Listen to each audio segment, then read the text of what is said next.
Uyghur folklori tadqiqoti sohasida xalqarалық shon-sharafga ega bo'lgan va 2017-yilning oxiri izdirga g'oyib bo'lgandan keyin xalqaro jamoatning texmo diqqat e'tiborini qo'zg'agan professor Raila Davud haqida 4 yildan buyon Xitoy doiralari tarafidan hech qanday uchur berilmay kelgan edi.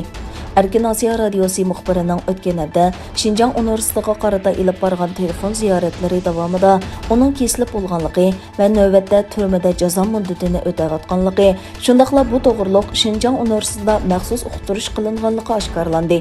Ma'lum bo'lishicha, yolg'iz o'qitish va tadqiqot sohasidagi natijalari bilanla emas, balki yana kuchli haqqoniyat tuyg'usi bilanmi do'stlari va xizmatdoshlari orasida yuksak inovat topgan professor doktor Raila Davud 2017-yilga kelganda Xitoy doiralari tarafidan ovozi o'chirilishga, qalami sundirilishga boshlagan. Shundaqla zarba berildigan Uyg'ur ziyolilar qora tizimiga kirgizilgan. O 2017-yilning oxiri Xinjiang universitetidagi professor Toshpo'lat Tiyib, Arslan Abdullah va boshqa dongliq o'qituvchilar qatorida ushtumtut munbardan g'oyib bo'lgan.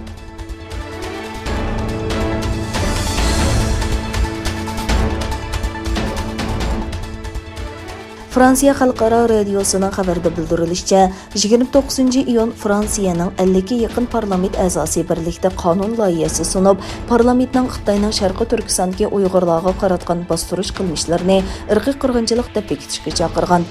Xabarda qayd qilinishicha, mazkur qonun loyihasi Fransiya parlamenti tashqi ishlar komiteti a'zosi Frédéric Douamis xonimning boshchiligida sunilgan. U mazkur qonun loyihasini tunishtirib, biz parlamentning 47 a'zosi bu taklifni parlamentga sunishni qaror qildik. Bundan keyin bu safga texnik ko'p kishining qatnashishini umid qilamiz degan. Mazkur qonun loyihasining Fransiya parlamentiga sunilishi uchun aktiv harakat qilgan Yevropa Uyg'ur institutining raisi Dilnur xonim Fransiya Xalqaro radiosiga bu qonun loyihasini tasdiqlashning ahamiyatini tushuntirib, bu qonun taklifining bir tarafdan Sharqiy Turkistondagi Uyg'urlar uchun intayin muhim ekanligini, yana bir tarafdan bu jihatda harakat qilayotgan muhojiratga Uyg'urlarga umid bag'ishlab, itarguch kuch bo'lganligini bildirgan.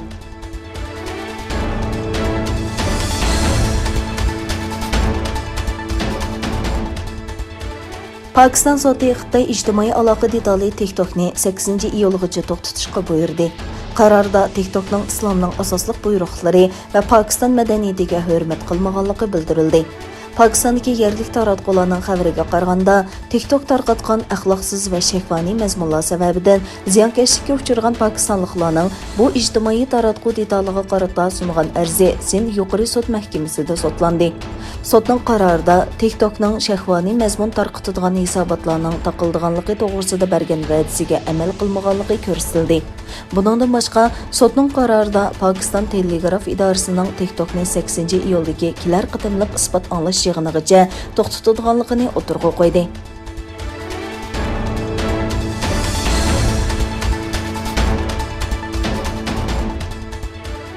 İste'mol ehtiyojining eshishi, ishlab chiqarish iqtidorining eshishi, haddidan ziyoda issiqlik va qurg'oqchilik omillari sababli Xitoy tarixidagi eng chong energiya kirisiga yetib qolmoqda ekan.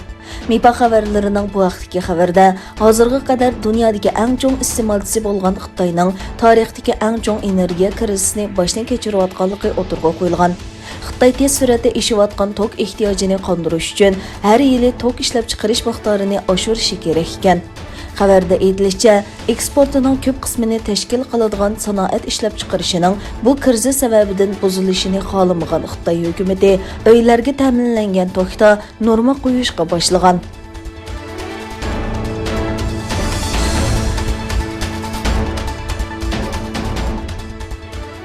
Xitoy davlat raisi Xi Jinping Xitoy Kompartiyasining 100 yillik munosabati bilan qilgan so'zida Xitoyning boshqa davlatlarni bo'za qilmaydiganligini aytdi.